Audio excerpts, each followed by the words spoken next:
Here is your Japan U20 captain for Blue Lock's World Cup arc, KARASU Tabito. At least that's who I went for it. Today we're going to dive into the world of Blue Lock and be discussing a key character who could potentially become the U20 World Cup captain for Japan's national team. And I'm just going to tell you why I think it should be Karasu. Forcing it through a tiny gap. That's kind of hot.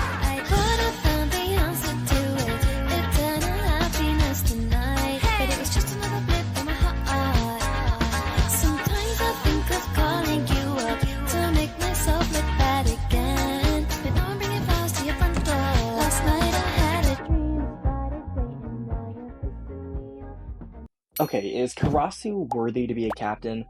I like Karasu a lot. I mess with his design, his character ideals, and crows are just a really cool bird in general.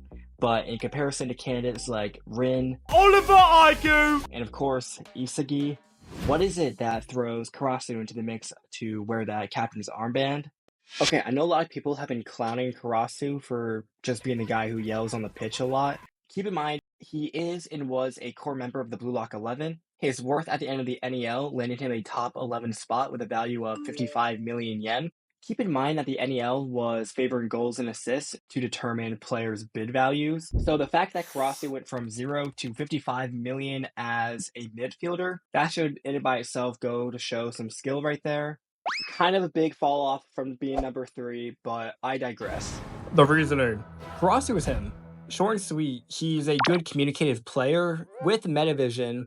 We saw in the U20 match how he was able to coordinate and set up both offensive and defensive plays. His weapons include strong field IQ, ball keeping ability.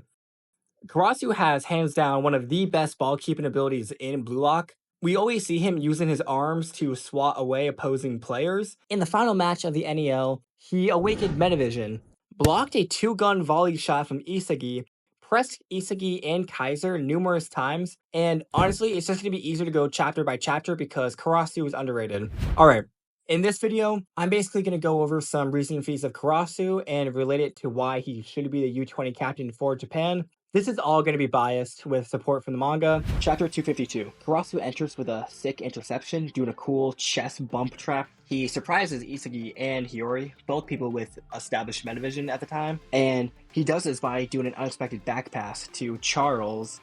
And look at the smug son of a gun face from Karasu. He knows he just did some nonchalant playmaking. Charles gets the ball, and boom, passes it right to Shido, and that sets up the first goal of the game. So right off the bat, we have Karasu being involved in a play that ends up in a goal in PXG's favor. 256. We see Karasu body block that borderline fraud Hiyori like it is nothing. He passes the ball to Charles again, just for the play to not go anywhere because of Charles's pass being blocked by Hiyori. Quick side note, Karasu is just kind of the guy who does his job, and he does his job good. Because he just does what he needs to do. So his play didn't go anywhere. So you know what Karasu, the GOAT that he is, does? He goes right on up to Hiyori, and he does some man marking, like any good player would do. Karasu does not slack. Although 3 people man mark Hiyori, and Hiyori still gets the pass off, Karasu still hustled, so the Karasu stock is going to go down only by a little bit. Chapter 258. Okay, some really nitpicky detail that I noticed and I want to glaze Karasu for is that look at his reaction to witnessing Isagi score off of his 2-gun volley. He knows the shooting motions of it, as in the switching his shooting foot in midair. This is before Karasu has metavision. And once he awakens metavision in chapter 286, he manages to block the same 2-gun volley from Isagi. And this is what we call growth. Karasu stocks are up. Chapter 259. For captain points, once the match restarts and Charles is selling by just asking Loki to sub him out, we get a W call out from Karasu calling for his second ball.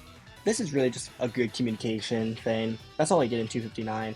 I mean, we did see him press Kaiser with the help of Tokimitsu, and technically he did block an on-goal shot. So if you really want to give it to him, he technically did contribute in like not letting a goal be allowed. I know Karasu didn't directly defend or block this shot, but Karasu stocks are still up. Chapter 263. Check out my boy state the obvious and read the field. Karasu pressing Isagi. Isagi still manages to pass the ball, so Karasu stock stays the same. Got him. Just kidding. Keep in mind that this is pre-Metavision Karasu. Look at him read the field at the end of the chapter. Him understanding the evolution of the game and the players, that is the groundwork of Metavision. Call it a stretch, but I'm calling it Karasu stocks going right up. Quick side note, a bunch of this video is me hyping up Karasu, but I am genuinely excited to see a team up between bluelock's Assassin and bluelock's Ace. Izuki and Karasu are both talented learners, as stated in 281, with really high field IQ. Obviously, Izuki is just going to use Karasu as a puzzle piece like back in the U20 game, but I think there was a lot of potential with this team up. Izuki and Karasu stocks are going up. Chapter 264. Karasu coordinates with Rin and blocks Kaiser's shot, and he was able to read the field. Another feat before Metavision. Chapter 268.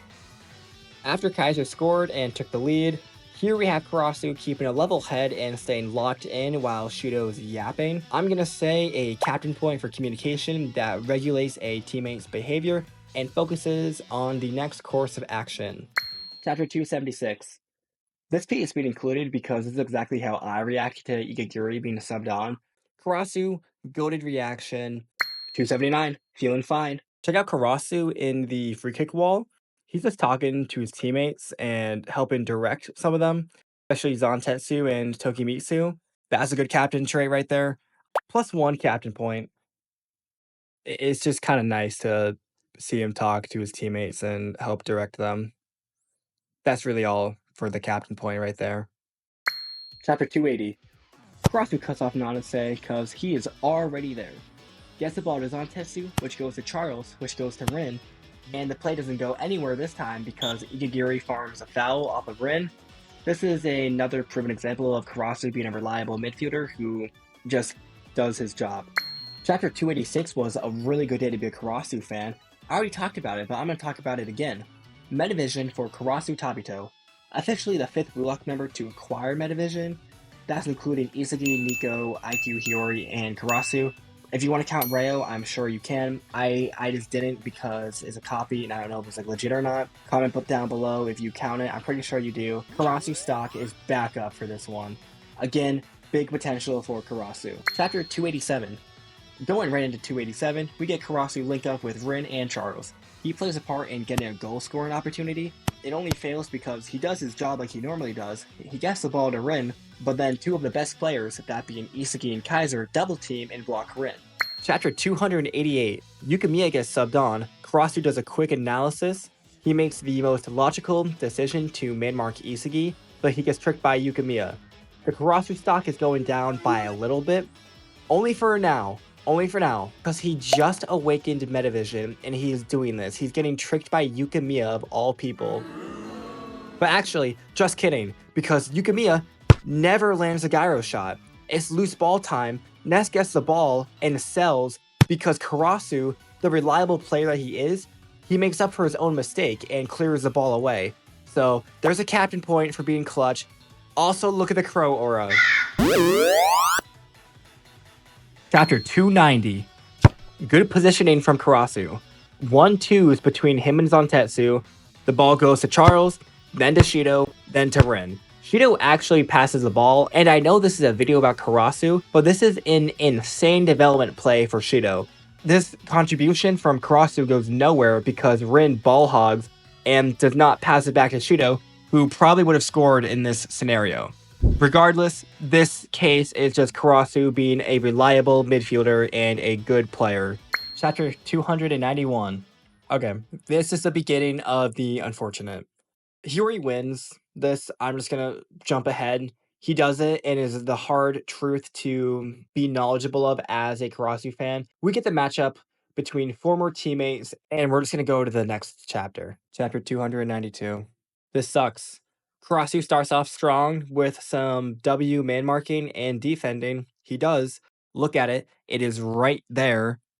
Karasu takes the L. Hiyori has better vision than Karasu. He's a better passer. It would be wild to say otherwise. However, Karasu is still worthy to be considered for Japan's U20 captain. He's goated, and his potential is there. It's going to be dependent on how Kaneshiro wants to write this character. I think it would be so interesting to see Karasu back up Izuki, especially since going back to the first time they met, Karasu saw Isagi as the quote-unquote weak link in the third selection. I think it would be a cool full circle moment. Let me know what you think in the comments. So yeah, if you made it to this point, thanks for listening. If you enjoyed this video, please don't forget to like, share, and subscribe.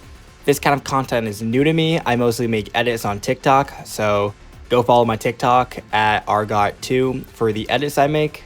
And yeah, comment down below your thoughts on the video and have a good day.